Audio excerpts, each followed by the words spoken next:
నల్గొండ జిల్లాలో కాలువల కింద ఉన్న ఆయకట్టు భూముల్లో యాసంగి వరి నాట్లు జోరందుకున్నాయి. అయితే గ్రామాల్లో కూలీల కొరత తీవ్రంగా ఉంది. దీంతో ఇతర రాష్ట్రాల కూలీల వైపు మొగ్గు చూపుతున్నారు రైతులు. వలస కూలీలతో తక్కువ ఖర్చుతో వేగంగా పని పూర్తవుతుందని చెప్తున్నారు.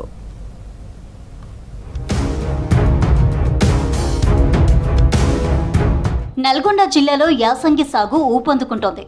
ముఖ్యంగా కాలువ కింద ఉన్న ఆయకట్టు భూముల్లో వరి నాట్లు వేస్తున్నారు రైతులు. అయితే కూలీల కొరత ఎక్కువగా ఉంది. దీంతో కొందరు ఏజెంట్లు ఉత్తరప్రదేశ్, బీహార్ రాష్ట్రాలకు చెందిన కూలీలను తీసుకొచ్చారు. నల్గొండ జిల్లా కనగల్ మండలం ఏఎంఆర్పి కాలువ కింది ప్రాంతాల్లో వేరే రాష్ట్రాల మగ కూలీలు ఎక్కువగా కనిపిస్తున్నారు. దాదాపు 50 టీంలు బయటి రాష్ట్రాల నుంచి వచ్చాయి. ఒక్కో టీంలో 15 నుంచి 20 మంది కూలీలు ఉన్నారు. యూపీ వాళ్ళు రావడం వల్ల ఇక్కడ మన తెలంగాణలో వాళ్ళు బ్యాచీలు వస్తారు. జిల్లా వ్యాప్తంగా వాళ్ళు రావడం వల్ల కొంచెం రైతులకు సరైన టయానికి నాటేసే పరిస్థితి కలుగుతుంది.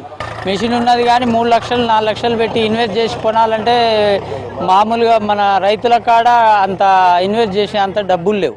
ఇతర రాష్ట్రాల కూలీలతో ఖర్చు తక్కువ అంటున్నారు రైతులు. స్థానిక మహిళా కూలీలతో కేవలం ఎకరా నాటేయాలంటే 5 నుంచి 6 వేల రూపాయలు ఖర్చు అవుతుందని చెప్తున్నారు. అయితే ఇతర రాష్ట్రాల మగ కూలీలు ఎకరాకు 5,000 రూపాయలకే వరి పంచడం నుంచి మందు చల్లడం వరకు అన్ని పనులు చేసి వేగంగా నాట్లు పూర్తి చేస్తున్నారు. ఉదయం 6 గంటలకే పొలాల్లోకి దిగి సాయంత్రం వరకు రోజుకు 4-5 ఎకరాల్లో నాట్లు వేస్తున్నారు. తక్కువ ఖర్చు, తక్కువ సమయం కావడంతో ఎక్కువ మంది రైతులు ఇతర రాష్ట్రాల కూలీలనే ఆశ్రయిస్తున్నారు. ఇప్పుడు మనకు ఇక్కడ వెస్ట్ బెంగాల్, యూపీ, బీహార్ నుంచి లేబర్స్ వస్తుర్రు. జెంట్స్, మగ మనుషులు వాళ్ళు వస్తుర్రు, నాట్లు వేస్తున్నారు. నాట్లు వాళ్ళే పంచుకుంటున్నారు, నాటు వేస్తున్నారు. కాబట్టి మనకు కూడా రైతులకు ఇక్కడ కొద్దిగా సఫిషియెంట్ అనేది జరుగుతుంది పని.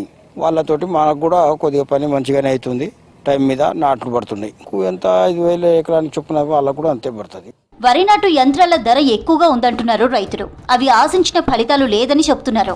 అందుకే యంత్రాల కంటే వలస కూలీలపైనే ఆధారపడుతున్నామంటున్నారు రైతన్నలు.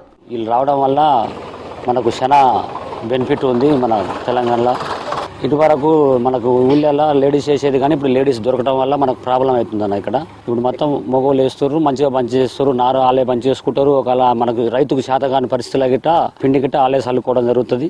ఎకరానికి 5,000 తీసుకుంటారు. రోజు 3.5-4 ఆ మధ్యలో వేస్తారన్న. ఇక్కడికి ఉన్న పరిస్థితులని సరే వాళ్ళకు కూడా అక్కడ వర్క్ లేకపోవడం వల్ల ఈ విలేజ్కి రావడం సరే ప్రతిసారి తీసుకొస్తున్నారు.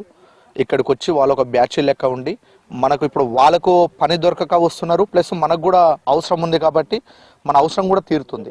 తమ రాష్ట్రంలో సరైన పనులు లేవని అందుకే తెలంగాణకు వస్తున్నామన్నారు ఉత్తరప్రదేశ్కి చెందిన కూలీలు. ప్రతి ఏడాది 2 నెలలు వరి నాట్లు వేసి వెళ్లిపోతామని చెప్తున్నారు. ఒక్కో టీం ఒక రోజు 4 ఎకరాలు నాటేస్తామని చెబుతున్నారు. ఇప్పుడు इधर लेबर है, नाट वाला लेबर है. यूपी में थोड़ा काम कम है तो बोल के इधर काम ज्यादा है. तो हमारे तेलंगाना में लेबर का शॉर्टेज है थोड़ा ऐसा. इधर 100-150 आदमी है वो नाट करे जी. फिर नाट सीजन पूरा सीजन में आता जी. उसके बाद यूपी जाते हैं उन लोग पूरा जी. 1 एकड़ को 5,000. यूपी में, बिहार में थोड़ा गरीबी है थोड़ा, इसलिए इधर आते लेबर. इधर काम है, अच्छा पैसा है, थोड़ा इधर आता जी लोग पूरा लेबर लोग. బయటి రాష్ట్రాల కూలీలతో యాసంగి సీజన్లో వేగంగా వరి నాట్లు పూర్తవుతుండటంతో రైతులు సంతోషం వ్యక్తం చేస్తున్నారు.